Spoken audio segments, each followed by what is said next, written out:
চলো দেখে নিই কীভাবে হ্যান্ডমেড লাইট দীপাবলির জন্য বানিয়ে নিয়েছিলাম।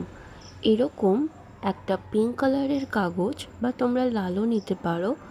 22 সেমি বাই 22 সেমি নিয়েছি, আর 2 সেমি করে এইভাবে সাইড থেকে মুড়ে নিয়েছি, আর তারপর 1 সেমি করে পয়েন্ট পয়েন্ট দিয়ে এইভাবে লম্বা লম্বা লাইনগুলো টেনে নিয়েছি পুরো কাগজটা জুড়ে।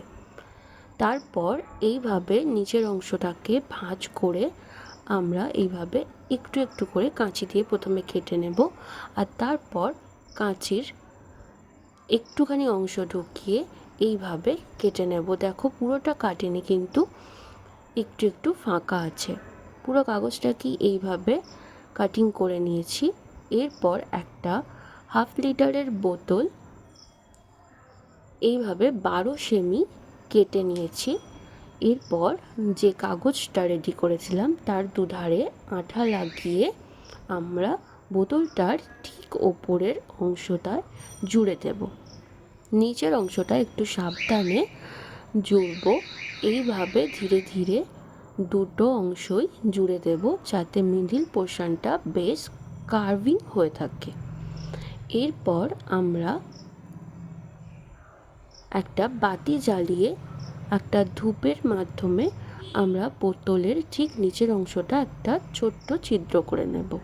তারপর 2 সেমি বাই 20 সেমি একটা কাগজ নিয়ে সেটাকে আঠা লাগিয়ে এইভাবে লাগিয়ে নেব, যাতে এটা চাগানো যায়।